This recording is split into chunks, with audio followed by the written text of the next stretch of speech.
Saya masih ingat Dawe Mbah Mun. Kalau Islam Arab, ini kata Mbah Mun, kalau Islam Arab itu contohnya kayak pohon kurma, jadi kuat. Dan wajah tasbihnya itu di daunnya tidak jatuh. Tapi kalau Islam Indonesia, kata Mbah Mun itu kayak padi, jadi ya agak doyong-doyong sedikit. Jadi untuk menghadapi angin besar itu pilihannya dua, Anda kekar kayak kurma, atau fleksibel kayak padi.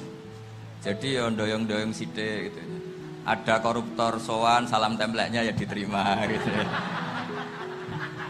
Ada calon bupati cantik ya dijukung, pokoknya agak-agak doyong gitu. Tapi baru kayak doyong itu nggak bisa roboh karena fleksibel. Jadi kazar in akhraja syat'ahu, jadi ada dua tamsil. Karena memang menghadapi orang fasik, orang dolim ini, kita sebagai ulama itu ya kebingungan. Ini mungkin Ki Afif bisa bahsul masail ini. Karena pertanyaannya gini, saya berkali-kali digojlok sama bapak saya. Berteman orang fasik hukumnya gimana? Pasti dijawab haram. Tapi kalau pertanyaannya dibalik, membina orang fasik hukumnya gimana? Baik. Dan bisa membina kalau berteman. Makanya Gus Azaim pernah bikin seni deh, muktamar seni. Anggap saja madhabnya seperti itu gitu.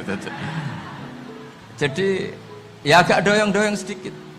Masa ketop kok berteman orang yang macam-macam, tapi itu fleksibel. Nyatanya tetap soleh sampai sekarang gitu. Itu berarti itu ya gitu kata Bamun itu. Jadi untuk menahan angin yang besar pilihannya hanya dua. Anda kokoh kayak pohon kurma atau fleksibel kayak padi. Nah, Islam Indonesia kata Mbah Mun itu pari wae katanya, padi. Jadi ungkapan-ungkapan para masyayikh ini penting karena khazanah yang saya baca. Saya berkali-kali cerita ini dalam kitab Khilyatul Auliya. Itu Abu Nu'aim Al-Asfihani cerita tentang riwayat Sufyan bin Uyainah. Ini gurunya Imam Syafi'i. Itu setiap kali Nabi Isa dan Yahya, ini dua nabi yang sekurun, sama-sama masih muda. Nabi Yahya itu senengannya dolan ke orang-orang soleh, menyambangi orang-orang soleh. Tentu itu bagus. Tapi kalau Nabi Isa ini suka menyambangi orang-orang yang fasik, orang-orang yang nggak jelas. Ketika dua beliau ini ketemu, tentu yang perlu jawaban Nabi Isa karena kontroversi, berteman sama orang-orang yang nggak jelas. Kata beliau, innama ana tabibun udawil mardo. Seorang kiai, seorang nabi, orang yang baik itu ibarat dokter. Di mana-mana dokter tuh ngobati orang yang apa? Sakit. Kalau Anda dokter dan peneliti satu penyakit, pasti cari daerah yang banyak pandeminya.